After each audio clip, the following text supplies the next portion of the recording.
오늘 영적 원리 7번째 시간, 영적 침체의 과정의 결과에 대해서 보겠습니다. 우리가 있는 사실 그대로 이제 우리가 저는 여러분 설교하거나 말씀을 티칭하거나 여러분 섬기면서 보여지는 어떤 것보다 왜 그렇게 됐느냐에 관심이 많아요. 뭐 잘하고 있는 사람은 잘하는 사람대로 왜 저 사람의, 저 성도의 삶에는 하나님의 이 기쁨의 열매들, 성령의 열매들이 저렇게 충만할까? 그것도 궁금하고, 왜 저 교회는 하나님의 임재가 가득할까? 그게 궁금해요. 그리고 반대로 안 되는 사람, 또 신앙의 영적 침체에 있는 사람, 그런 사람대로 궁금해요. 왜 그럴까? 이미 나타내진 결과는 이제 과거지향적인 일이 돼버려요. 그거 어떻게 하겠어요? 나타났는데. 왜 그럴까에 관심이 많은 것이죠. 그래서 저의 모든 설교는 Why에 초점이 있어요. 왜 그러냐는 거예요. 내 오늘 이런 영적 상태 왜 그러냐는 거죠. 오늘 내가 느끼고 있는 여러 가지 하나님으로부터 온 마음, 또 그렇지 않은 마음들 왜 그러냐는 거예요. 그런 본질에 대한 질문입니다. 오늘 영적 침체의 과정의 결과에 대해서 나누지만 사실은 조금 더 여러 가지 그런 하나님과 우리의 관계에 있어서의 본질의 관계에 대해서 이야기할 것 같아요. 여러분, 신앙이란 무엇일까요? 여러분, 신앙생활을 하고 있습니다. 여러분, 신앙을 어떻게 정의하십니까? 보이지 않는 하나님을 우리가 믿고 있는데, 그리고 우리는 그분과 교제하고 관계하고 있어요. 그런 것이 여러분의 삶에는 어떤 의미입니까? 생각해 볼 수 있길 바랍니다.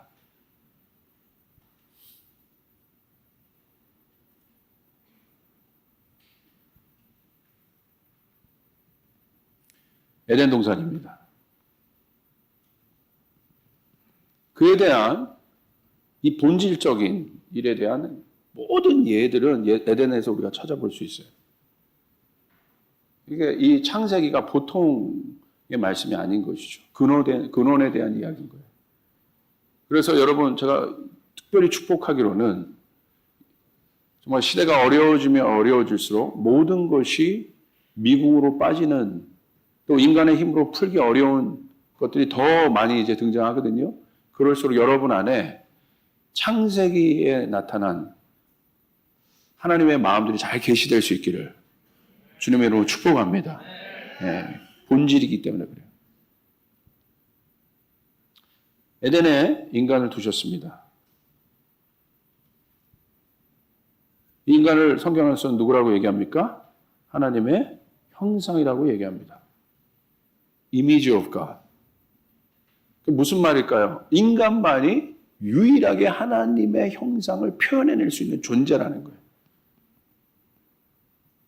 다른 어떤 피조물에도 그와 같은 이야기를 하지 않으셨어요. 물론 자연마다 하나님께서 만드신 모든 것에 하나님의 흔적들과 그 안에 그것을 창조하신 창조주의 어떤 형상들이 들어있지만, 특별히 인간을 향해서 이 인간들은 image of God, 나의 형상이다, 하나님의 형상이다. 물론 있지만 왜? 다 중요해요. 모든 하나님의 창조물들이. 왜 유독 인간은 왜 이런 표현을 쓰셨을까요? 그 어떤 창조물보다도, 어떤 피조물보다도 인간만이 가장 강력하게 하나님의 영광을 드러낼 수 있는 존재이기 때문에, 하이라이트 할 수 있는 존재이기 때문에, 하나님의 영광. 그것이 여러분이 이 땅에서 존재하는 가장 중요한 이유예요. 하나님의 형상이라는 거. 이런 마음을 갖고 있는 사람이 사업을 하면 벌써 개념이 다릅니다. 이런 마음을 갖고 있는 사람이 목회를 하면 벌써 목회의 방향성이 다릅니다.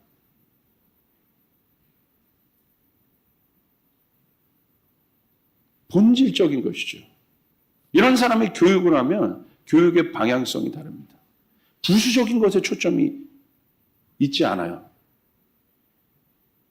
그 부수적인 것을 위한 이 부수적인 것이 누구를 위하여 있느냐. 그것에 대한 관심이 많아요. 우리 교회가 성장하는 거 어떻게 보면 굉장히 중요한 것입니다. 사람이 많고 또 이렇게 하나님의 축복의 결과들을 눈으로 보는 거 굉장히 중요한데 이 모든 것이 무엇 때문에 있냐는 것이죠. 하나님의 영광을 위해서 있는 것이에요. 맞습니까? 우리가 그런 존재예요. 여러분의 가정이 그런 존재예요. 하나님의 영광을 마치 너무 깨끗한 거울처럼, 수정 거울처럼 하나님의 영광을 비추어내는 존재들. 그러므로 우리가 하나님에 속해 있고 하나님과 연합한 것을 보고 예수님 뭐라고 그러셨어요? 세상 사람들이 하나님이 너희 안에 계신 것을 알겠다. 하나님을 보게 되리라는 것이에요. 우리를 통하여 하나님이 비추어진다는 것이에요. 아멘. 그런 우리의 말투가 어떠하겠습니까? 그런 우리의 삶이 어떠하겠습니까? 이게 다 어떤 거예요? 하나님에 대한 인식이라는 거예요, 인식. 하나님에 대한 인식이 없으면 우리의 삶이 절대 바뀌지 않아요. 여전히 하나님을 내가 믿는 것처럼 살지만, 말씀 읽고 기도하지만, 우리의 삶을 보면 하나님 없는 것처럼 살죠. 하나님 없는 것처럼 말하죠. 하나님 없는 사람들보다도, 하나님의 영이 없는 사람들보다도 더한 삶을 살죠. 더 탐욕적이죠. 왜 그런가요? 하나님을 믿으면서도. 여러분, 정치계를 보십시오. 그리스도인이 없습니까? 그리스도인 많아요. 누가 없는 거예요? 하나님의 형상 닮은 그리스도인이 없는 것이에요. 교육계 보십시오. 그리스도인 없습니까? 미션스쿨이 없습니까? 우리 가정도 마찬가지예요. 우리 가정이 입으로는 하나님을 따르고 있지만 그곳에 실제적인 하나님의 존재에 대한 인식이 없으면 수능 앞에서 세상 교육으로 다 돌아가는 거예요. 하나님 마음으로 교육하는 것, 여러분 그거 만만치 않아요. 이 시대. 포기하는 거예요. 점수 앞에 포기하는 거예요. 돈 앞에 포기하는 거예요. 목회도 마찬가지입니다. 여러분 교회만 뭐라고 하고 여러분 성도들이 뭐라고 할 게 아니에요. 여러분의 삶을 돌아보면서 뭐라고 하세요? 뭐라고 하는 여러분은 여러분의 가정에서 교회의 타락과 목회자의 타락을 보면서 뭐라고 손가락질하는 여러분들은 여러분의 삶에서 여러분의 가정에서 모든 영역에서 하나님의 것들을 드러내고 있냐 이거예요. 타협하지 않고 나가고 있냐 이거예요. 누가 누구를 뭐라고 해요. 그러니까.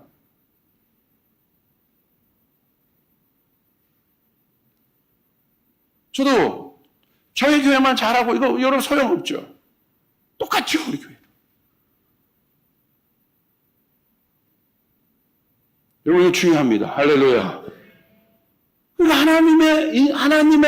하나님이 계신데도 하나님 없는 것처럼 막 하는 거예요. 입으로는 하나님하고 예배도 드리고 하는데 하는 행동들을 보면 하나님 없는 것처럼 막 하는 거예요. 정치가 난무하고 실수와 편법들과 왜 그런가요? 이게 깨진 거예요. 자 보십시오. 이 아담과 하와에게 하나님을 인식해라.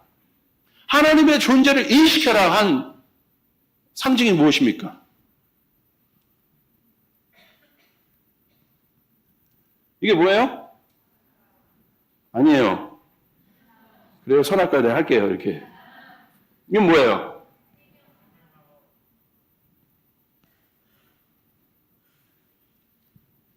선악과 금했어요. 생명나무. 생명은 뭐예요? 모든 것의 근본이잖아요. 존재가 생명이잖아요. 이 동산 중앙에 이것을 두시고 사람들로 하여금, 하나님의 형상들로 하여금 자유롭게 행해요. 이들이 물론. 그리고 그들이 그들의 계획과 그들의 삶을 살아요. 그러나 누구 안에서? 하나님 안에서. 할렐루야. 하나님이 정해진 장소 안에서. 열심히 사는데 누구를 잊지 않는 거예요. 하나님을 잊지 않는 거예요. 존재입니다. 존재. 신앙은 뭐예요? 내가 누구인지를 깨닫는 거예요. 내가 어디 서 있는지를 오늘 깨닫는 거예요. 칼빈이 종교개혁할 때 여러분 내세웠던 기치가 뭡니까? 프리스토. Where do I stand?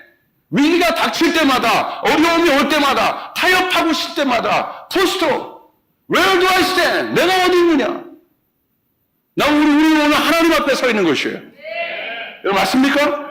Where do I stand? 내가 어디 서 있느냐?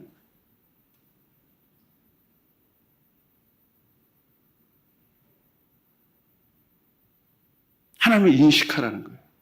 보여지지 않는 하나님.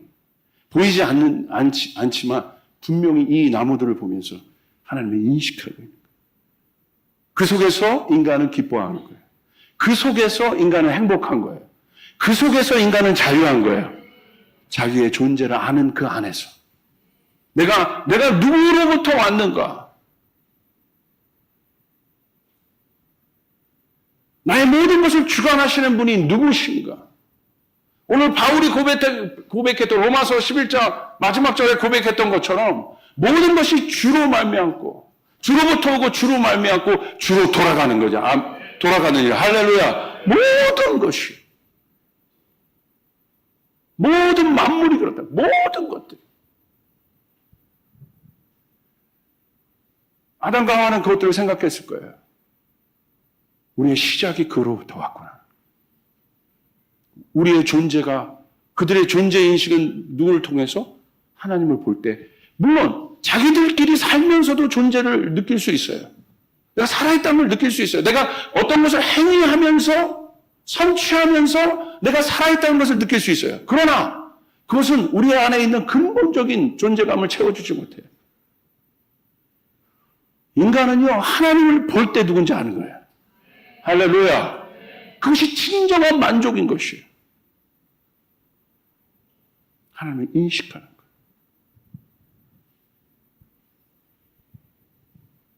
그렇기 때문에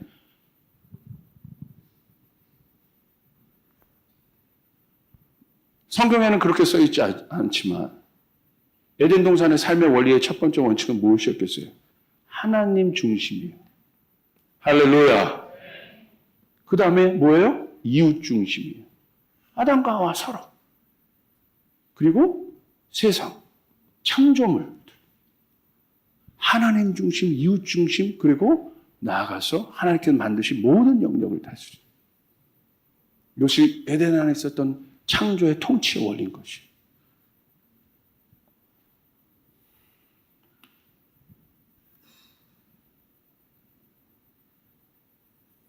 이 법칙을 누구에게만 적용시켰습니까? 생명 있는 인간에게. 여기 뱀이 지나가는 코끼리를 꼬시지 않았을 거잖아요. 야, 길이나 오늘 너 맨날 그 열매만 먹으니까 그러지. 내가 선악과 열매 있는데. 성경이 그렇게. 누구에게? 이 영역을 넘어뜨리는 유일한 존재인 누구? 인간. 이 인간이요. 어마어마한 존재인 거예요. 인간이 누구예요? 쫓아가겠습니다. 바로 나. 여러분이에요, 여러분. 여러분이 어마어마한 존재라는 어마어마한 존재. 옆 사람에게 당신 어마어마한 존재입니다. 어마어마한 존재. 좀 어떤 표현을 쓸까요? 엄청난 존재. 부모님이 그 관점으로 아이들을 바라보십시오. 우리 아이들이 수학 좀 못해도 영어 좀 못해도 어마어마한 존재인 거예요. 내 자녀의 존재감을 향한 신뢰.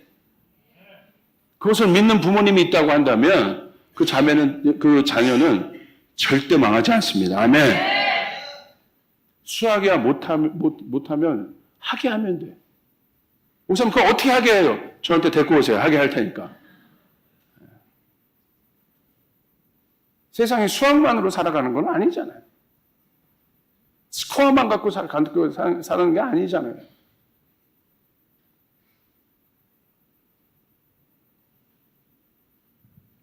그런 식으로 따진다면 여러분 경제학 박사 갖고 있는 박사님들이 우리나라의 전 세계 재벌이 돼야 됐죠. 저는 재벌들이 경제학 박사 갖고 있는 걸 본 적이 없어요. 잘 생각해 보세요. 제 말이 무슨 말인가. 우리는 그런 존재라는 거예요. 믿습니까? 그러니까 이것을 생각하면 그냥 문화들은 저절로 일어나게 되는 거예요. 그런 존재라는 걸 우리가 깨달을 때. 언어 바뀌죠. 우리의 삶의 습관들 바뀌어요. 하나님 보고 있다고 생각하면. 내가 하나님과 교제하고 있다고 생각하면. 아멘. 맞습니까? 중요한 거라요. 목회? 내 마음대로 못하는 것이죠. 목사 마음대로 어떻게 목회를 해요? 이것을 인식하고 있다면. 내 마음대로 사업이요? 어떻게 해요? 내 마음대로 자녀 가르치면 어떻게 하냐고요? 저는 질문하고 싶은 거예요. 어떻게 해요? 어떻게 그렇게 할 수가 있어요? 중요한 질문인 거예요. 그리고 여러분은 그 질문을 해야 됩니다. 아멘. 절대 피해가지 마세요. 해야 돼요. 부족해도 해야 돼요. 해야 됩니다. 우리는 끊임없는 그 질문을 해야 돼요. 내가 하나님을 인식하고 있는가? 뭘 보면서, 내 행동들을 보면서. 물론 절대적으로 우리가 그렇게 완벽하게, 온전하게 그렇게 하지 못해요. 그러나 이 본질적인 질문을 해야 돼요. 할렐루야. 할렐루야. 이거 해야 됩니다.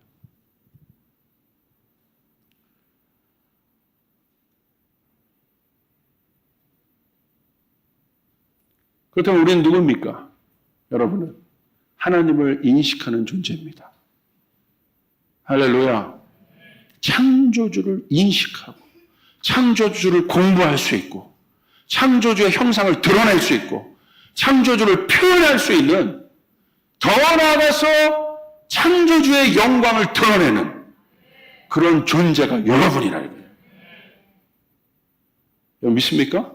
아멘. 그럼 위대한 존재예요. 위대한 존재.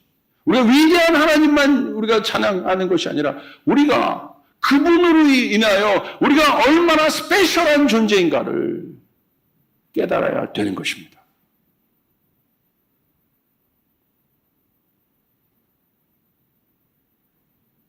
그런데 어떻게 됩니까? 변질되죠. 뭐가? 선악과를 먹습니다. 뭐요? 하나님의 인식 자체를 이제 뭡니까? 하나님의 인식하에 산다는 것은 하나님의 주권 아래 살아간다는 것인데. 하나님의 주권은 뭐예요? 당신의 백성들을 부유케 하고, 자유케 하고, 행복하게 하고, 회복하게 하고, 여러분 어려움이 없게 하고, 승리하게 하고, 다스리게 하고, 번성케 하는 것이 하나님의 법인 거예요. 할렐루야. 그런데 그 주권을 깨는 것이죠. 왜 깨요? 더 나은 것이 있을 수 있다고 믿는 거예요. 하나님의 주권보다 더 나은 것이, 더 better life가 있을 수 있다고 믿는 거예요. 이런 인간이 불쌍하셔서, 이런 인간을 긍휼히 여기셔서 하나님이 이런 인간들에게 무엇을 주셨습니까? 무엇을 주셨습니까? 말씀을 주셨어요. 어디를 나온 하나님의 사람들에게? 출애굽. 세상을 나온 하나님의 사람들에게 하나님의 말씀을 주셨어요. 하나님의 말씀을 보면서, 우리는 이 하나님의 말씀을 보면서, 우리는 이 하나님의 말씀을 아침 저녁으로 읽으면서, 아니면 또는 여러분 큐티 하시면서 무엇을 큐티합니까? 여러분의 바른 생활을 큐티합니까? 아닌 것이죠. 하나님을 묵상하는 것이에요. 하나님이 누구신지 인식하는 거예요. 인식. 놀라운 것이죠. 이 말씀을 보면서 말씀의 핵심이 이 계명이 올 때 하나님의 말씀의 핵심이 무엇이었습니까? 간단한 것이죠. 나는 너의 하나님이고 너는 내 백성이라. 이 관계로의 회복이죠. 회개인 거죠. 이스라엘 백성들아, 너희가 누군지 아냐? 내 말씀을 지키는 자이다.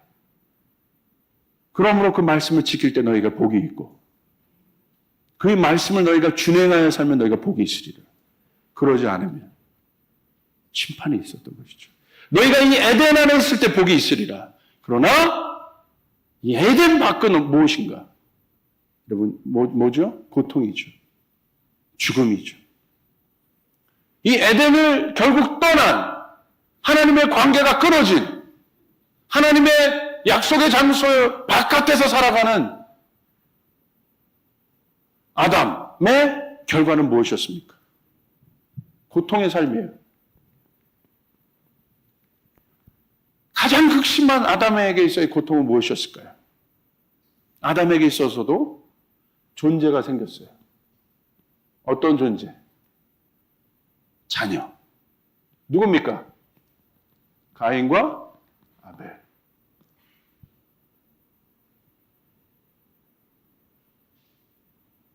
그 존재가 자기의 전부와 같은 존재. 하나님 아버지가 우리를 바라봤을 때 자기의 형상 닮은. 여러분의 자녀가 왜 귀합니까?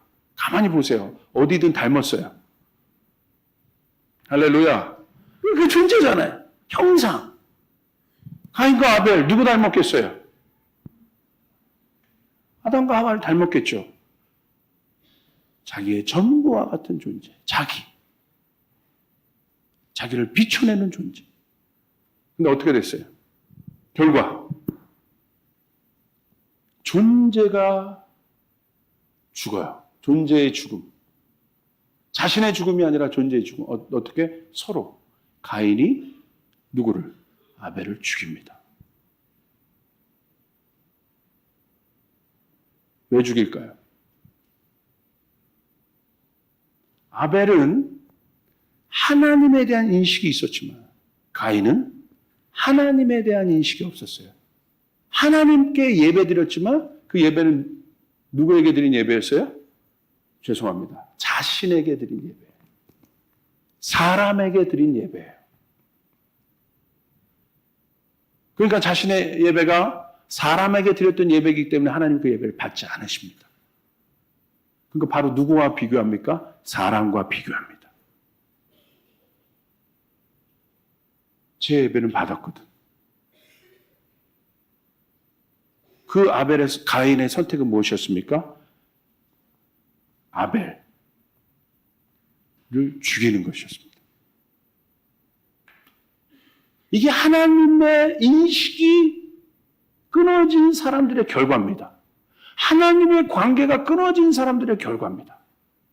사람을 보며 사는 사람들의 결과입니다. 죽이는 거예요. 제거하는 거예요. 아벨만 없었다면 자신의 예배가 아벨도 예배를 안 받으셨다면 이런 스토리는 써지지 않았을 겁니다. 이해되세요, 제 말이? 아벨은 받고 가인 거는 안 받았거든.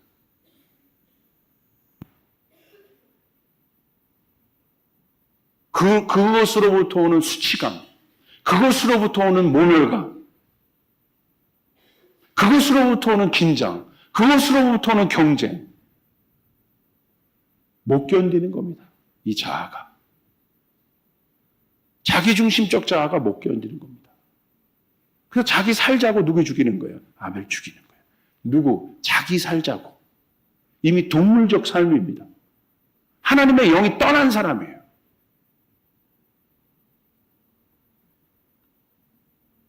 내 법칙대로 살아가는 사람.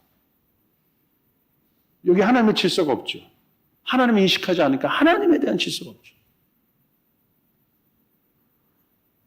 왜 그렇습니까? 가인의 존재가 욕심의 뿌리를 두었기 때문에 그렇습니다.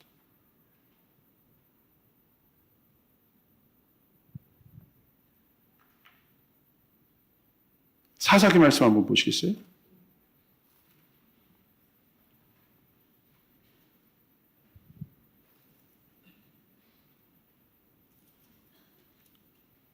출애굽 이후에 하나님이 이스라엘 백성들에게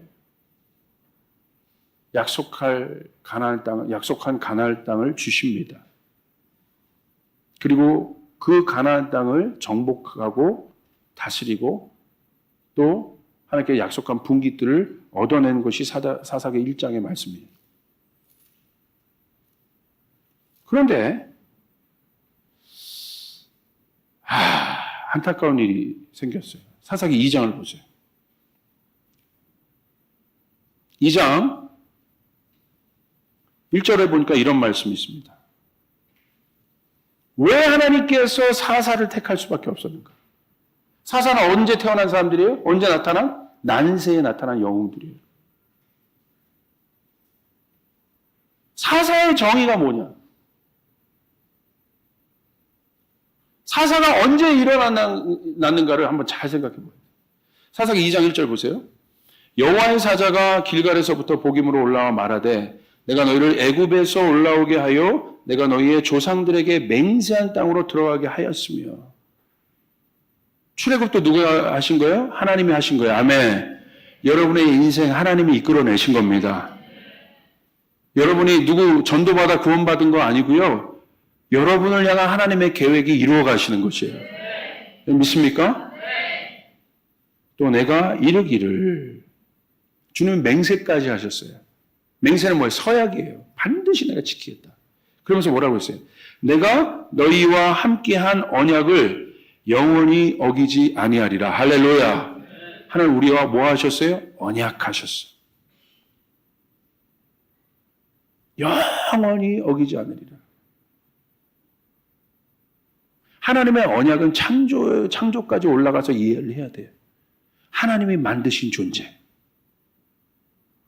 우리가 그것을 깨닫는 순간 여러분 망하지 않습니다. 아멘!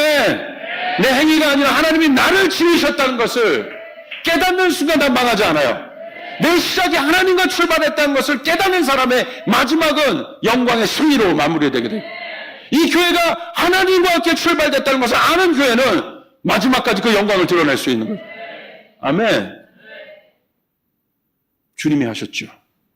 여러분 인생 주님이 이끌고 계십니다. 자, 그런데 우리 주님은 이 언약에 대해서 주님은 신실하게 이 언약을 지켜가시는데 문제는 2절입니다. 너희는 이 땅의 주민과 언약을 맺지 말며 그들의 제단들을 헐라하였거늘. 하나님의 언약은요 추상적이지 않아요. 구체적이에요. 할렐루야. 하나님을 인식하며 사는 삶은 구체적입니다. 행동에 구체적인 변화가 나타납니다. 말투에 구체적인 변화가 나타납니다. 구체적이에요. 하나님의 언약을 추상적으로 생각하지 마세요. 하나님의 언약만큼 실제적이고 구체적인 거 없습니다. 왜 못 지킬까요? 둘 중에 하나예요. 내가 알면서도 안 지키는지 무시하든지 아니면 몰라서 못 지키든지.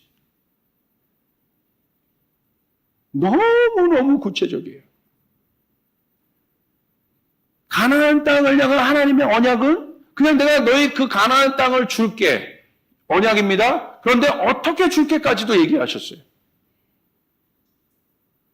너희는 내 방법대로 그냥 언약, 너희가 가나안 땅을 얻는 것이 문제가 아니라 여러분이 어떠한 하나님의 비전과 하나님의 계획과 하나님이 계획하신 여러분의 사역의 성취가 목적이 아니라 하나님의 관점은 그 하나님의 사역의 성취가 메인테인 되는 것이에요.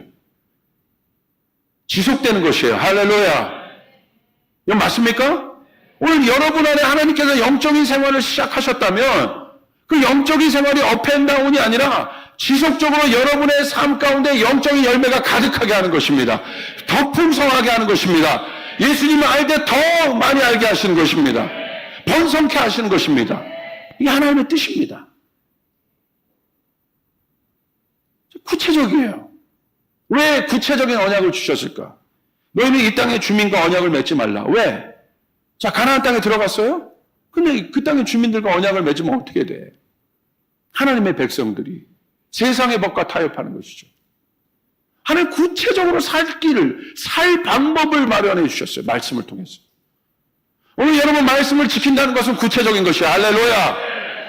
믿으시면 아멘 합시다. 아멘. 맞습니다. 그리고 봅시다. 그들의 제단을 헐라하였거늘. 어떻게 이 제단 갖고 살아요? 하나님을 믿는 백성이 어떻게 이방신에게 제사를 드리는 다른 신도 하나님이다라고 여기는 그런 문화 속에서 어떻게 사냐고요, 하나님의 백성이. 둘 중에 하나죠. 우리가 영향을 주던, 영향을 받던. 그러므로 여러분, 하나님이 여러분을 세상 가운데 보내서 세상의 법들이 강하고 세상의 법칙들이 여러분, 그리스도인들을 살기 어렵게 하지만 여러분, 한 번만 바꿔서 생각해 보세요. 하나님 그렇게 무책임한 분 아니세요. 가나안에 보내셔서 그냥 살게 하는 무책임한 분이 아니시라는 거예요. 여러분이 이길 수 있는 법이 성경 안에 다 기록되어 있어요. 믿으시면 아멘 합시다. 맞습니까? 그런 사람이 다니엘이었고 그런 사람이 요셉이었고 세상 속에서 하나님의 법을 갖고 이긴 사람들. 우리는 그런 사람들이 일어나길 바라는 것이에요. 우리는 그런 젊은이들이 일어나길 바라는 것이고 그런 비즈니스맨들이 일어나길 바라는 것이고 그런 하나님의 사역자들이 일어나길 바라는 것이고 그런 교회들이 일어나길 바라는 거예요. 하나님의 법대로 하는데 승리하는.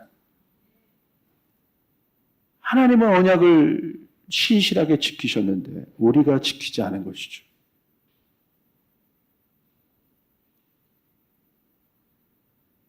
(10절) 보십시오. 그 세대의 사람도 다 그 조상들에게 돌아갔고 그 후에 일어난 다른 세대는 여호와를 알지 못하며 여호와께서 이스라엘 위하여 행하신 일도 알지 못하였더라. 여러분, 무서운 말씀이 여기 있습니다. 결국 어떻게 됐습니까? 하나님을 알기를 그쳤던 하나님의 언약과 타협, 하나님의 언약을 온전히 지키지 못하고 세상과 타협했던 결국 믿음이 없었던 그들, 언약대로 온전히 행하지 못했던 그들, 자기 생각과 자기 뜻과 자기 법칙대로 어느 부분을 행했던 그들, 현재는 하나님을 인식하고 아는 존재였으나 무서운 말씀이 있지 않습니까? 10절. 그 세대의 사람도 다 그 조상들에게로 돌아갔고 결국은 하나님을 인식하고 아는 존재도 다 돌아갔다. 그러나 그 후에 일어난 다른 세대는 여호와를 알지 못하며 여호와께서 이스라엘 위하여 행하신 일도 알지 못하더라. 이게 결과입니다. 하나님을 모르는 자들이 나타난다. 여기서 몰랐다는 건 어떤 개념일까요? 표면적으로는 알았을 거예요. 이스라엘 족속이기 때문에.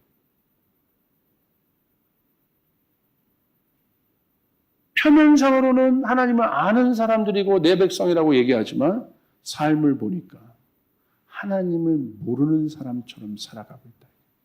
왜? 사사기 2장부터 쭉 읽어가 보십시오. 왜 하나님이 진노하세요? 그들이 이방신에게 절한다. 이방신을 섬기더라. 나를 아는 내 백성들이 어떻게 그럴 수 있냐는 거예요. 사랑하는 조이풀교회 성도 여러분, 하나님 앞에 살아가시길 바라요. 하나님 앞에 살아가시길, 두렵고 떨림으로 살아가시길 바라요. 오늘 하나님의 마음은 그것이에요. 나를 모른다, 그들은. 하나님이 누구신지 한 명도 제대로 말하지 않는 것이에요. 하나님이 어떤 분이신지 한 사람도 제대로 말하고 있는 것이 아니에요. 그 한 사람만 일어났다면 하나님의 언약이 무엇인지 제대로 아는 한 사람만 일어났다면 하나님의 언약이 무엇인지 고민하는 갈등하는 그 그 한 사람만 일어났다면 하나님 이런 말 하지 않으셨을 거예요. 알지 못한다. 하나님 어떻게 하십니까? 이방 민족에게 내어 그들을 어떻게 하십니까? 11절 12절 보십시오. 결과들이 어떻게 됩니까? 이스라엘 자손이 여호와의 목전에 악을 행하여 결과는 뭐예요? 하나님을 몰랐던 사람들의 결과는 뭐냐는 거예요.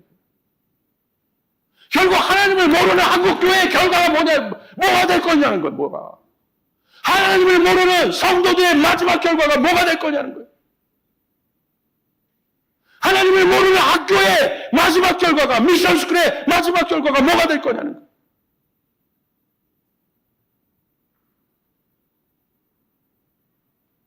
하나님을 모르는 신학교의 마지막 결과가 뭐가 될 거냐는 거예요.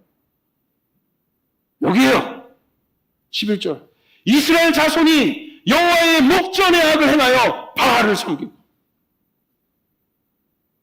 어떻게 하나님, 왜 그런 거예요? 하나님 모르니까. 이거 넘어버렸으니까. 모든 걸 여기에 다 비춰보면 다 답이 나와요. 오늘 내 인생의 고통. 왜 그런 거예요? 하나님 떠나면 그 일들이 일어나는 것이에요. 내 신앙의 정체기가 왜 일어나는 거예요? 하나님의 관계가 끊어지면 그 일들이 일어나게 되는 것이에요.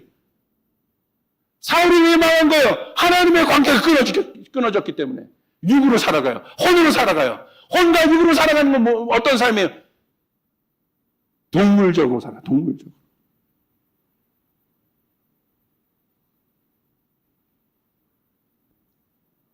유부남이어도 마음 끌리면, 본능 끌리면 그냥 탐욕과 음욕의 본능이 끌리면 자기가 유부남이어도 그 짓 하고 있는 거예요. 이 시대가 그런 거야, 지금 이 사회가. 왜? 하나님 모르니까. 왜 캠퍼스 망하고 있어요? 선교단체의 전략이 문제라고 보십니까?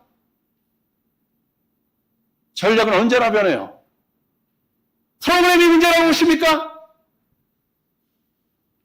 아닌 것이죠. 하나님을 아는 자들이 없는 것이에요. 하나님을 아는 자들이 이제 일어나야 돼요. 제대로 아는 자들이 일어나야 됩니다. 아멘. 아멘.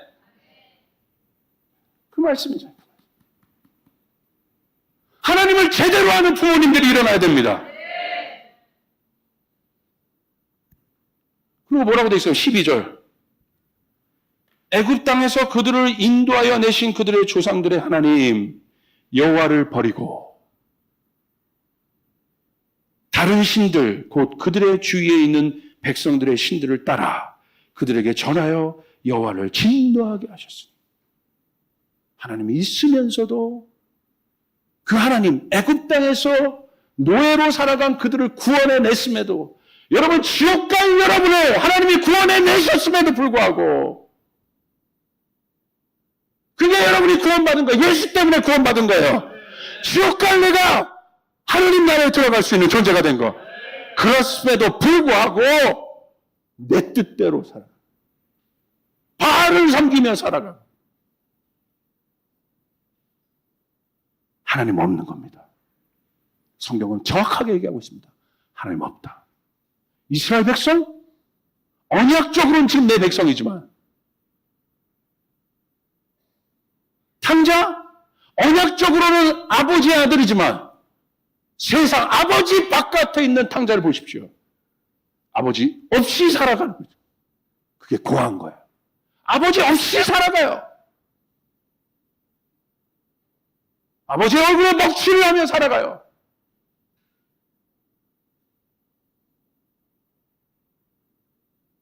그게 우리 인간이에요. 하나님을 모르는 인간. 우리도 자유할 수 없습니다. 우리도 자유할 수 없습니다. 여러분이 여러분이 아무리 탁월한 사역자여도, 하나님의 영광을 경험한 자라도, 여러분의 인생 가운데 하나님과의 관계가 끊어지기 시작하면, 이 순서대로 가는 거예요. 내가 내 때에 아무리 하나님의 영광이 드러난 하나님의 것들이 있을지라도, 내 자녀에게 그 하나님을 가르쳐 주지 못하면 여러분의 자녀가 바알을 섬기고 있을 거예요. 그러므로 여호와를 알게 해야 돼요. 할렐루야! 여호와를 알게 해야 되는 거야. 다른 어떤 것보다 하나님 중심.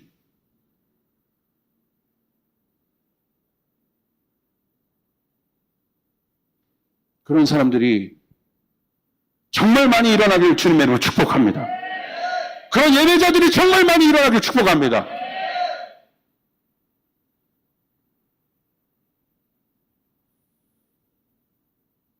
여호와께서 일부러 14절 보십시오.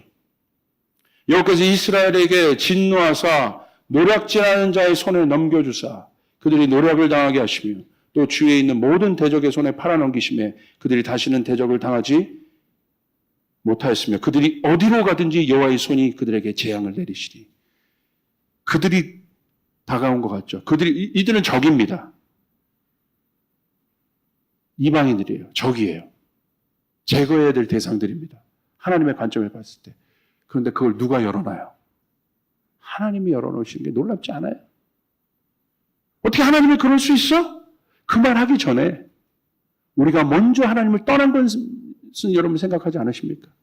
우리가 먼저 하나님의 언약을 넘긴 여러분 이런 것은 생각하지 않으십니까? 하나님이 그들을 격동케 하셔서 하나님의 백성에게 고난과 고통을 주는 이유는 무엇입니까? 그들과 손잡았던 문화가 그들을 죽이게 하시는 이유는 무엇입니까?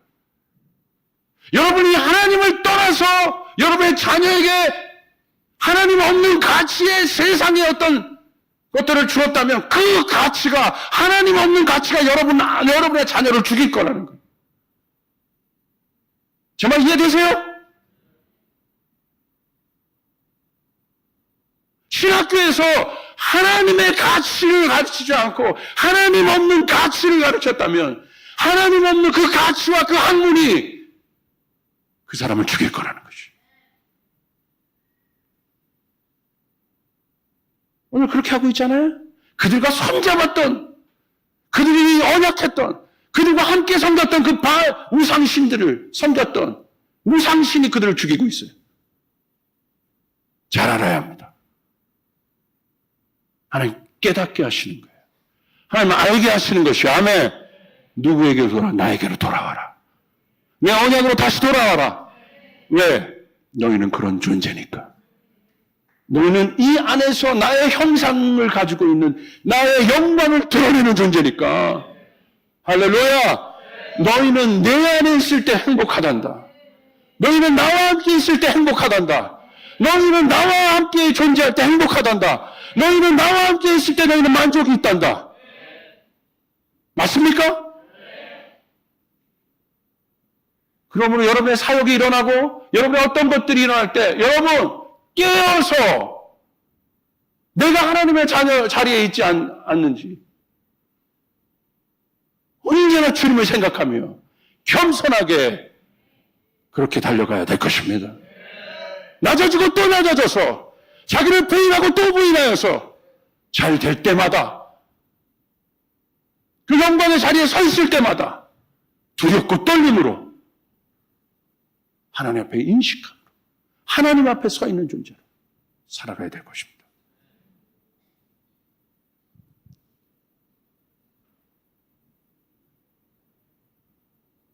그래서 하나님은 어떻게 하십니까? 2장 18절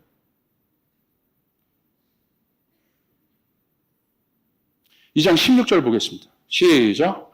여호와께서 사사들을 세우사. 사사는 누굽니까? 이것을, 이 난세, 하나님의 언약이 없는 이 난세를 해결하기 위해서 하나님이 사사를 세우십니다. 그 사사는 누굽니까? 18절에 사사의 정의가 있습니다. 우리 같이 한번 읽겠습니다. 시작. 여호와께서 그들을 위하여 사사들을 세우실 때에는 그 사사와 함께 하셨고 그 사사가 사는 날 동안에는 여호와께서 그들을 대적의 손에서 구원하셨으니 이는 그들이 대적의 압박과 괴로움을 받아 슬피 부르짖음으로 여호와께서 뜻을 돌이키셨거늘. 할렐루야. 사사가 누굽니까? 이는 그들이 대적에게 압박과 괴롭게 함을 받아 슬피 부르짖음으로 슬피 부르짖는 자들, 하나님 형상이 무너진 것들을 보면서 하나님의 언약이 떠난 백성들의 고통을 보면서 하나님의 언약으로 인해서 슬피 부르짖는 자들, 하나님의 언약을 갖고 끝까지 지키고 있는 자들, 그 사람들은, 성경에서 말하는 그 사람들은 유명한 히어로들이 아니에요. 농부였고 주부였고 장애인들이었어요. 그 사람들이 사사였어요. 무명의 사람들이었어요. 오늘 이 시대에 하나님께서 쓰시는 사람들은 하나님의 언약을 갖고 하나님을 인식하고 하나님의 언약과 이 세상을 바라보며 중보자의 마음으로 아파하고 씨름하며 주님 앞에 나가는 그 한 사람을 쓰십니다. 사사 누굽니까? 하나님의 언약을 드러내는 자들이에요. 할렐루야! 사사가 쓸 때 어떤 일이 일어났습니까? 3장 9절을 보세요. 같이 있습니다. 시작. 이스라엘 자손이 여호와께서 이스라엘 자손을 위하여 한 구원자를 세워 그들을 구원하게 하시니 그는 갈렙의 아우. 누굽니까? 구원자들. 예수님은 이 난세 때 바리새인으로 인하여 바리새인과 같이 하나님을 아나 인식하지 못하는 자들, 사사와 같은 예수 그리스도 구원자를 세워 우리를 구원하신 거예요. 예수님 하나님 말씀 알았어요. 아버지가 누구인 걸 알았어요.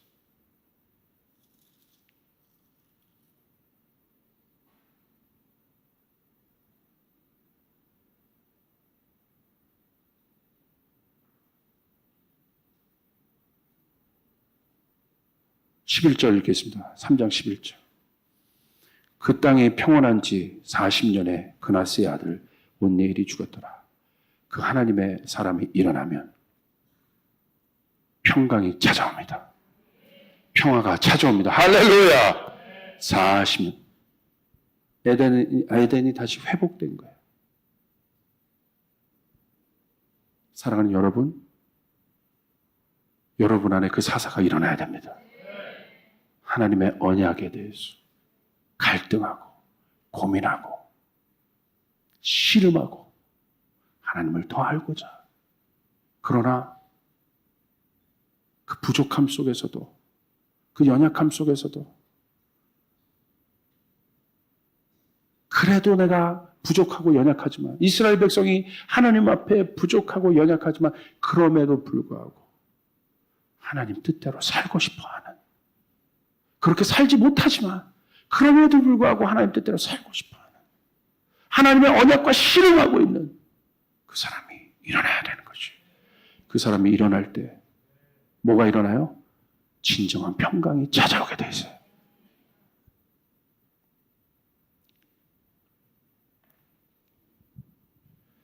정리합시다.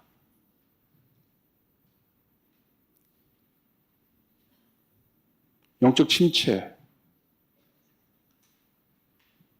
무엇으로부터 옵니까? 하나님과의 관계가 지속적이지 않을 때입니다. 사랑하는 여러분, 오늘 혹시 여러분 가운데 그런 분들이 있다고 한다면 다시 주님과의 언약을 갱신하시길 바랍니다. 다시 한번 그 언약 위에 쓰시길 바랍니다. 하나님과의 관계를 회복하시길 바랍니다. 내가 전에 어떤 영광을 보았던 것 절대 중요하지 않아요. 오늘 내가 그 하나님과의 관계가 회복돼야 돼. 그것 때문에 교회에 오신 거예요. 두 번째, 죄를 지었을 때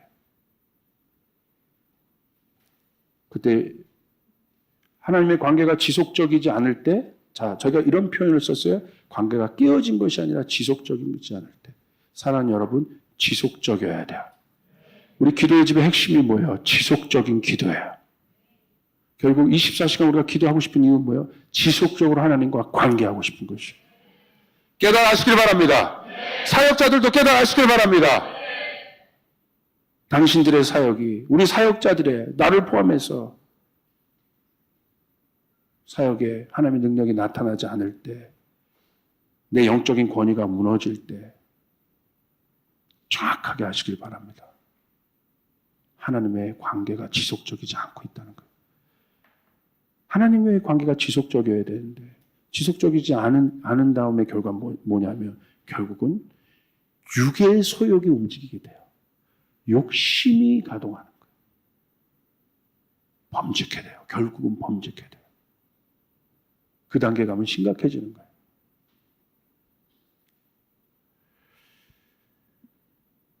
여러분도 그런 경험 있으시죠? 할렐루야? 뭐 없는 것처럼 그러세요? 저도 엄청 많은데. 지금도. 그러므로 깨어 있어야 돼요. 하나님 앞에, 쫓아서 하나님 앞에 서야 산다. 아멘. 기름 부음이 누구로부터 옵니까? 하나님으로부터 오는 것이죠. 하나님과의 관계가 깨어지고 난 후 회복으로의 기회가 계속 열려져 있다는 것을 알아야 한다. 자, 여러분 하나님과의 관계가 깨어졌습니다. 그런데 알아야 됩니다. 회복할 수 있는 기회가 주어집니다. 돌아올 수 있는 기회가 주어집니다. 그때 돌아와야 됩니다. 그때 회복해야 됩니다. 사울, 돌아올 기회가 있었습니다. 그것은 뭐예요? 사무엘이 지속적으로 가서 하나님의 뜻을 얘기해 주잖아요. 어느 순간 멈춥니다. 더 이상 하나님의 소리를 듣지 못합니다. 그러나 하나님과의 관계가 깨진 후에도 하나님의 소리는 들려온다는 사실을 기억하시길 바라요. 그때 돌아와야 돼요. 아멘. 그 말은 내 안에 여전히 영적인 원리를 따라 살 수 있는 힘이 있다는 거예요. 아직도. 한 번에 망한 거 아니에요. 그래서 제가 침체라는 단어를 쓴 거예요. 확 넘어진 게 아니라 어떻게 해요? 지속적으로. 영적인 건 그런 거예요. 지속적으로 망하다가 확 무너지는 거예요. 이 확 무너지는 것만 보죠. 아니요. 지속적으로. 당시 확 무너진 것만 보죠. 아니요. 지속적으로. 여러분의 신앙이 확 무너지는 어떤 순간만 보죠. 죄의 결과만. 아니요. 그 전에 보시라 이거예요. 지속적으로 그 배가 싱킹하고 있는 그 순간을 보시라 이거예요. 그걸 보는 것이 은혜입니다. 할렐루야! 할렐루야! 내 기업이 지속적으로 싱킹하고 있는 그 순간을 봐야 돼요. 세상도 그걸 보는 거예요. 지속적으로. 왜? 수치가 그걸 말해주는 거죠. 왜 그러지? 왜 매출 떨어졌지? 지속적으로 싱킹. 어느 순간 망하는 거예요. 뭔가 조치를 취하지 않으면. 그 다음, 영이 회복되지 않을 때의 실제적인 문제는, 그럼 영이 회복되지 않을 때의 실제적인 문제는 뭐냐? 왜 목사님 저렇게 영의 회복을 얘기하냐? 영적인 삶을 사느냐? 혼의 뜻대로 살아야 돼요. 그게 문제이기 때문에. 혼의 뜻, 육의 뜻, 하나님의 영의 소리를 듣지 않고 살아가면 결국 어떻게 해요? 망하는 거예요. 혼의 소리란 무엇입니까? 영의 음성을 더 이상 듣지 못하고 있는 것이에요. 더 구체적으로 얘기하면, 목사님 혼의 소리 너무 이렇게 추상적인, 아니요. 구체적으로 얘기해 드릴게요. 사람과 환경에 묶여 있는 사람이에요. 이게 구체적인 거예요. 그러니까 이런 사람들한테 가면 맨날 뭐가 많아요? 걱정 많은 거예요. 걱정. 근심 걱정 투성인 거예요. 왜? 하나님 안 보니까. 주님을 봐야 삽니다. 할렐루야. 사람과 환경에 묶여 있다. 그 다음, 영은 하나님을 보고 있는 것이에요. 그러나 혼은 사람을 보게 하는 거예요. 육은 사람을 보게 하는 거예요. 영이란 현실을 바로 보고 또한 또 진정한 승리를 이룰 수 있도록 하는 삶인데, 육은 현실을 하나님의 눈으로 보지 못하게 한다. 이게 무섭다는 거예요. 내가 이 현실을 살아가는데 하나님의 눈으로 보면, 하나님의 법칙으로 보고 하나님의 영적 원리대로 살면, 여러분 제가 말씀드렸죠? 여러분 승리합니다. 이걸 믿으시면 아멘 합시다. 이거 못 믿으면 여러분 이거 게임 안 돼요. 믿어야 됩니다. 아멘. 그러나 육은 내 관점으로 보는 겁니다. 그러니까 망한 겁니다. 현실이 왜곡되어 해석되는 거예요. 판단 못합니다. 하나님의 영이 떠난 사람의 특징은 무엇입니까? 정확히 보십시오. 분별하지 못합니다. 분별력이 없어져요. 딱 떨어져요. 그리고 뭐만 가득합니까? 사람의 소리만 무서워한 거예요. 사람의 소리는 우리를 피곤하게 해요. 왜? 욕심에 기반했기 때문에. 그러나 영의 소리는 우리를 자유케 합니다. 생명에 기반했기 때문에. 그러므로 여러분이 세상에서, 여러분의 회사에서 그 뿌리에 기반한 이 문화 속에서 여러분이 승리하는 길은 하나님의 영의 소리를 들어야 된다는 것이에요. 생명에 기반해. 1,000만 원 벌면서도 근심하는 거죠.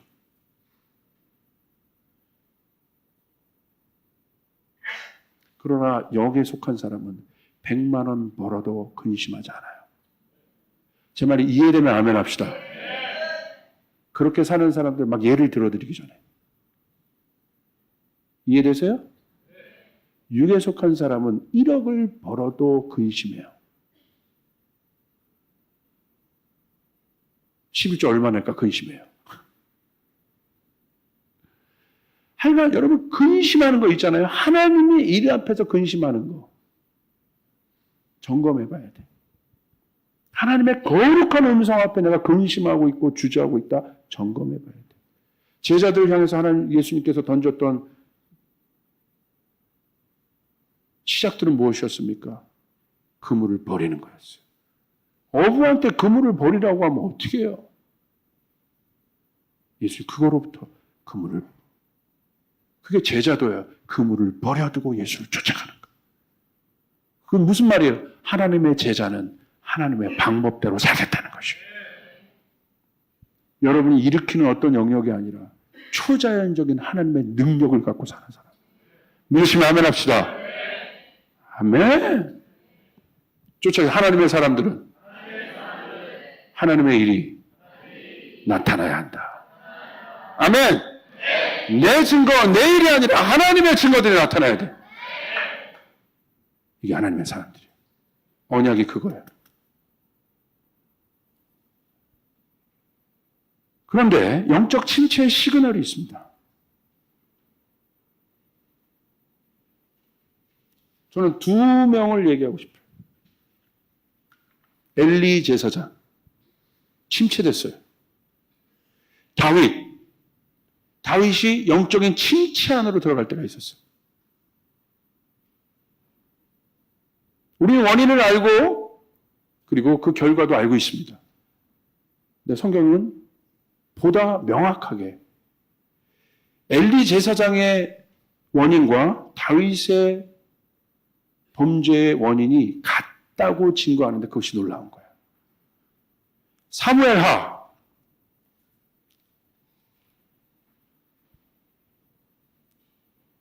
사무엘상부터 보겠습니다. 사무엘상 엘리 먼저 2장 30절 29절부터 읽읍시다.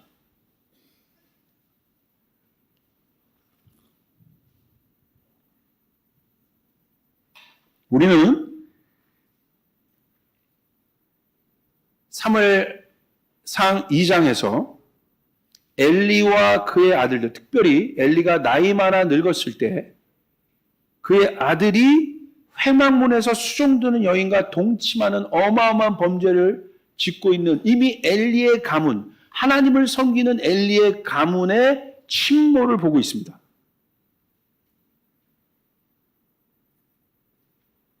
사무엘상 2장 25절에 보니까 이렇게 있어요. 사람이 사람에게 범죄하면 하나님의 심판하시려니와 만일 사람이 여호와께 범죄하면 누가 그를 위하여 간구하겠느냐 하되 그들이 자기 아버지의 말을 듣지 아니하였으니 이는 여호와께서 그들을 죽이기로 뜻하셨습니다.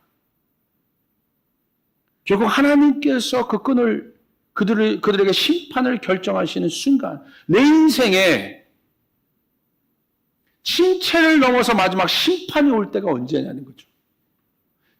침체는 반드시 심판과 연결돼요. 침체는 반드시 죄의 결과와 연결돼요. 그럼 뭐 침체될 때 일어나야 돼요. 할렐루야! 끝까지 가면 이렇게 되는 거예요. 결국 뭐예요? 아버지의 말을 듣지 않는다.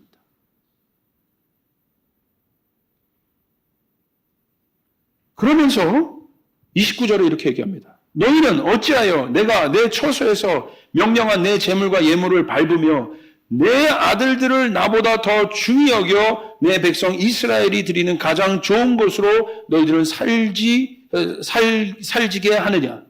뭐라고 한 것입니까?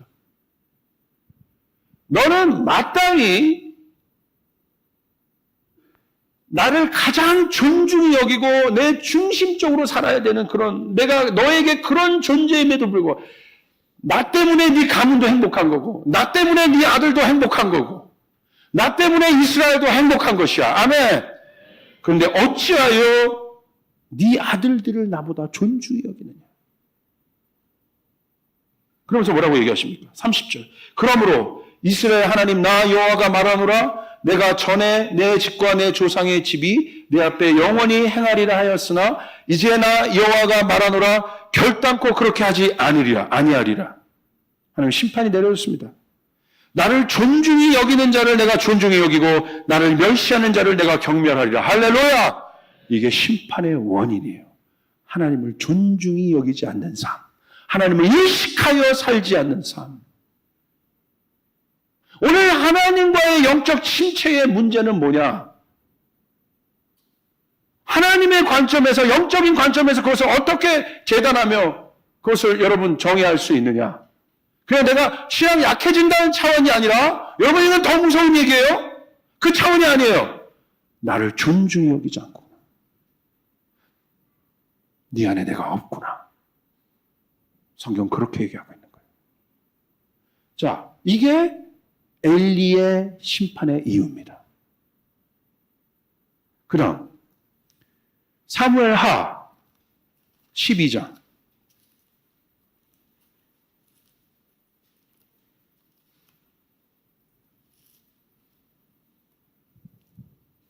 자, 사무엘하 11장은 밧세바와의 범죄 사건을 다루고 있습니다. 다윗이 어떻게 침체되는 과정을 정확하게 보여줘요. 지금 이것을 나누고 있잖아요. 다윗의 과정을 보십시오. 나중에 보세요. 하나님 없어요. 하나님 없는 것처럼 행해요. 이게 영적 침체, 하나님으로부터 멀어진, 결국은 하나님의 이 존재를 인식하지 못하는 인간들의 행위예요. 다윗 보세요. 맨 사람만 보고 왔다 갔다 하잖아요. 내 욕망의 여인을 취했고 이것을 얻기 위해서 술수를 쓰고 거짓말을 하고 그 대상을 가인처럼, 다윗의 형상 안에는 가인도 있는 거예요. 그 남편을 전쟁터로 보내어 죽이게 하는 자기 중심적 삶, 자기 소리를 듣고 있는 육의 삶을 볼 수 있어요. 이런 다윗을 보고 나단 선지자가 가서 책망합니다. 뭐라고 합니까? 12장 10절이에요. 똑같이 얘기해요. 엘리 제사장 때의 일과. 우리 같이 읽습니다. 시작. 이제 내가 나를 업신여기고 햇사람 우리의 아내를 빼앗아 내 아내로 삼았은즉 칼이 내 집에서 영원토록 떠나지 아니하리라. 뭐예요? 네가 나를 업신여겼다. 놀랍지 않아요? 범죄의 결과에 초점하고 있지 않아요. 하나님의 마음이. 엘리가 했던 결과, 엘리의 아들들, 엘리의 가문이 실제적으로 그와 같은 악행을 했던 결과에 초점을 두고 있는 것이 아니라 하나님은 왜 그렇게 됐는지의 원인에 초점을 두고 있어요. 그 원인은 뭐예요? 엘리의 원인은 뭐예요? 나를 존중히 여기지 않았다. 다윗의 원인은 뭐예요? 네가 나를 없이 여겼다. 무슨 말이에요? 하나님 없는 것처럼 하나님을 믿는데 하나님의 방법대로 살지 않을 때.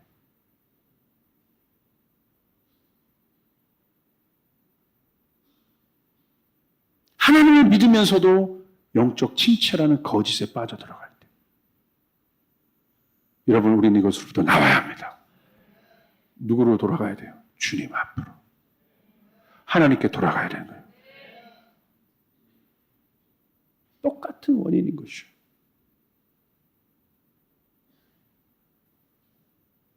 이것을 깨닫지 못하면 사람 앞에 가서 줄 섭니다. 자기 계획의 프로젝트를 만듭니다. 자기 프로그램 만듭니다. 자기 욕망의 또 다른 탈출구를 만들어냅니다. 아니죠.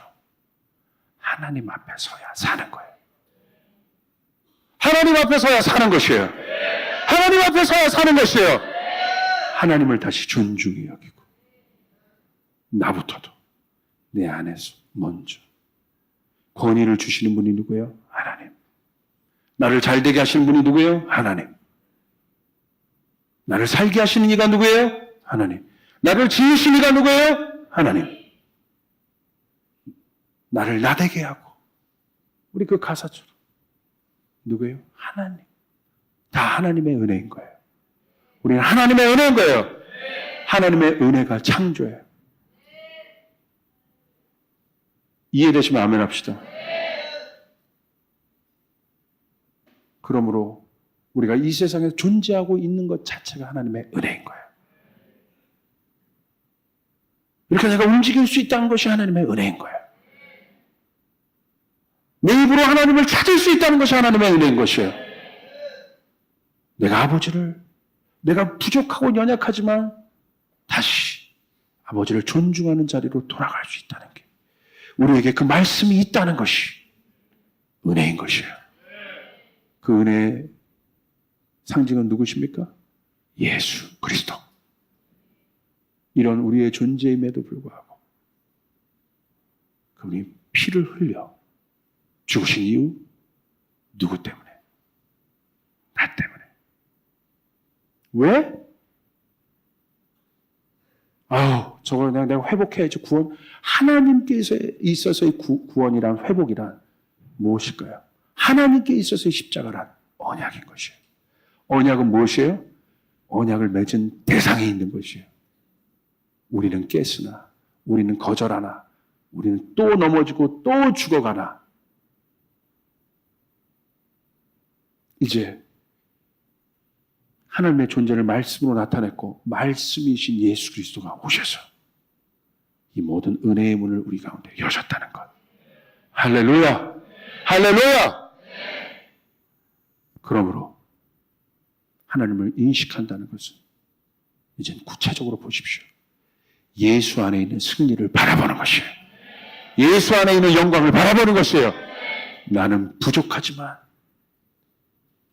완성하신 예수를 보시고 승리하신 예수를 보시고 십자가에서 그것을 이루어 놓으신 예수를 내가 믿는 것이 하나님을 인식하는 것이라. 그러므로 하나님의 사람들은 예수 중심, 십자가 중심의 삶을 살게 되는 것이에요. 믿으시면 아멘 합시다. 아멘? 예. 예수님이 죽기까지 우리를 살리신 이유는 뭐예요? 여러분이 너무나 중요한 존재니까. 결국 제가 오늘 이 말씀을 하는 이유는 무엇입니까? 심판에 초점이 있는 게 아니에요. 이 말씀을 하는 이유는 무엇입니까? 여러분이 너무너무나 중요한 존재라는 사실이에요. 회복하고 말겠다는 하나님의 의지, 하나님의 열정, 이것을 깨닫는 순간 은혜가 주어지는 것이에요.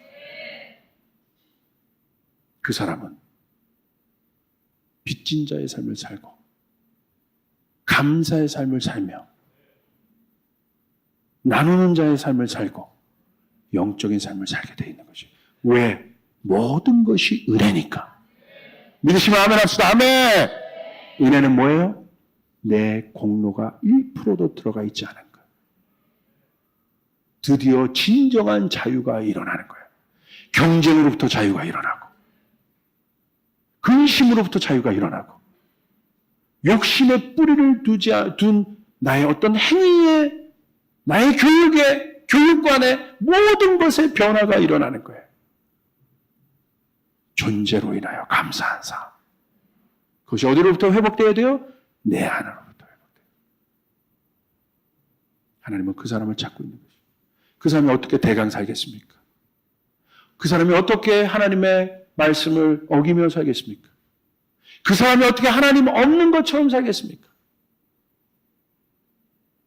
그 사람이 어떻게 함부로 그 인생을 살겠습니까? 어떻게 그 사람이 함부로 말하겠습니까?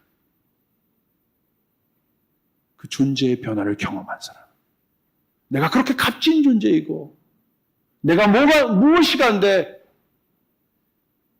하나님이 피 흘려 죽어서 나를 얻을 수밖에 없었던 이 엄청난 우주의 진리, 이 창조의 진리, 회복의 진리, 이것을 아는 순간 우리 안에 변혁이 일어나기 시작합니다.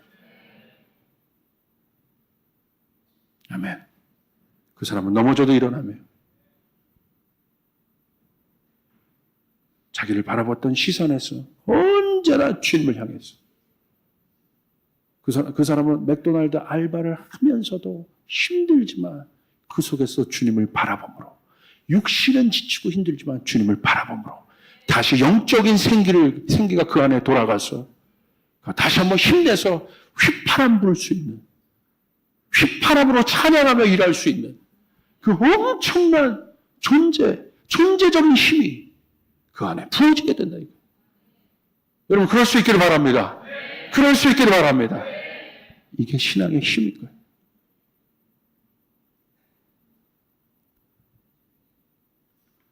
사람 중심으로 사는 사람의 형태, 이런 사람들의 형태는 아까 제가 쭉 얘기했죠. 결국 안정감의 문제예요. 사람 보면 안정감이 없어요. 두려워요. 안정감 없고 두려움 가득해요. 육의 소리를 듣기 때문에. 자신을 자기 힘으로 지키는 일에 관심이 많아요. 힘 영향력에 관심이 많아요. 결과만을 추구해요. 과정과 동기는 무시해요. 겉모습, 보여지는 영역에만 관심이 커요. 그러니까 회칠한 무덤들이 나오는 거예요. 겉모습. 왜? 겉모습은 이 번지르하고 속을 무덤인데 왜 그와 같은 행위를 하고 있을까요? 하나님 인식하지 않아서. 성경 뭐라고 얘기해요? 네가 없이 여기는구나. 오늘 그런 예배가 우리 안에서는 일어나지 말기를 바랍니다. 그 예배가 말라기 1장에 자세히 서 있습니다. 그리고 뭘로 나타납니까? 결국은 반역으로 나타납니다. 더 큰 힘을 찾아가 노예가 되든지 아니면 압살롬과 같은 반역의 영으로 나타납니다. 하나님을 떠난 불안정한 인간이 만든 결과는 하나님을 대적하는 바벨 타이어였음을 기억하십시오. 왜 그렇습니까? 육의 소리가 가득한 탑.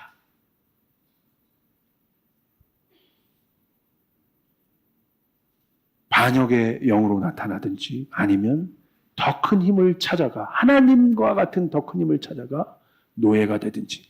그게 뭐예요? 하나님만큼 더 큰 힘, 우상이죠. 우상은 누가 만든 거예요? 사람이 만든 것이죠.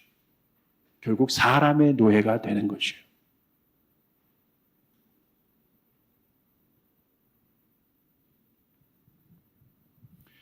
여러분, 제 말씀을 지금 어떻게 듣고 계십니까? 영의 음성으로 듣고 계십니까? 우리 청년들은 어떻게 듣고 계십니까?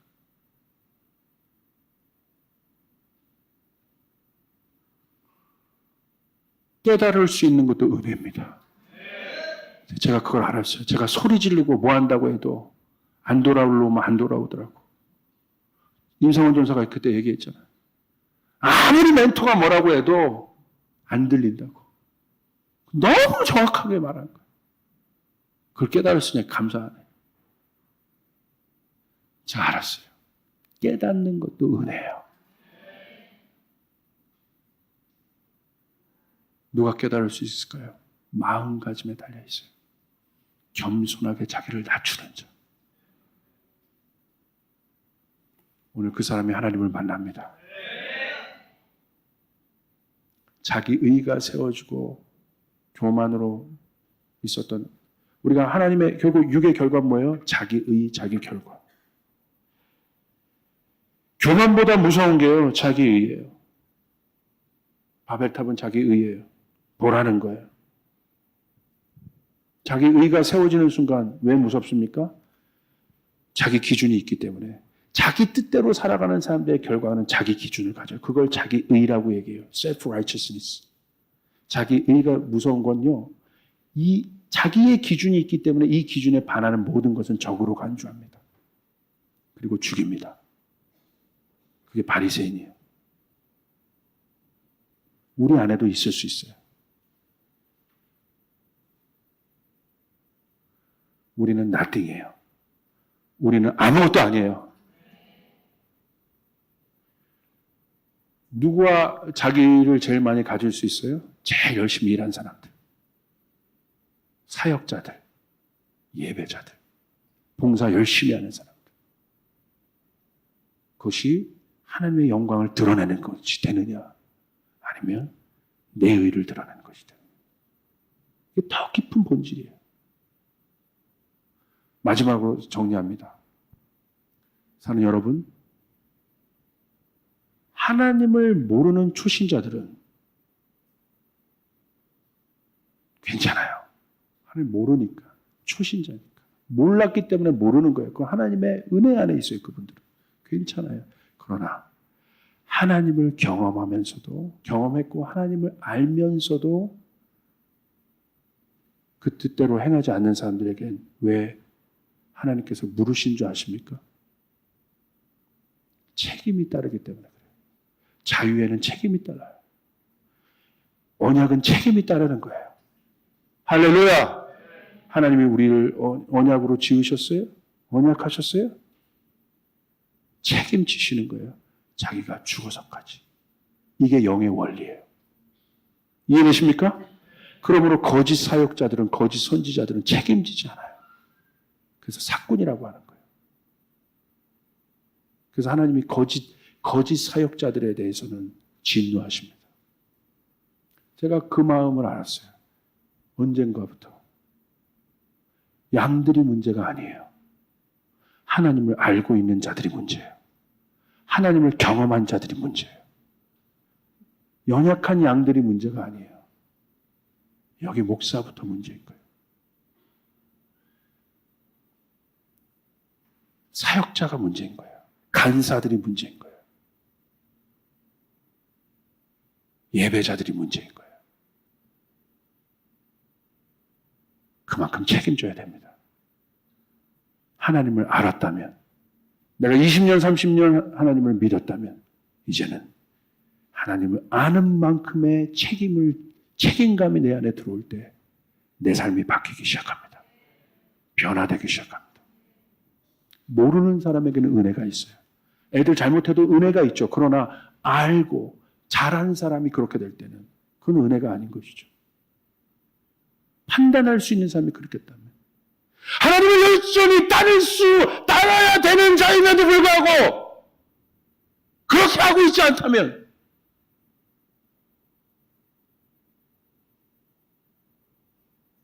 오늘 이 말씀을 깊이 새겨보시길 바라요. 내가 이제 하나님 뜻대로 하나님을 알고 하나님 말씀도 알고 하나님을 경험한 사람이라면 이제는 그 단계를 넘어 책임지는 단계로 할렐루야 나갈 수 있길 바랍니다. 그럴 때 변화가 일어납니다.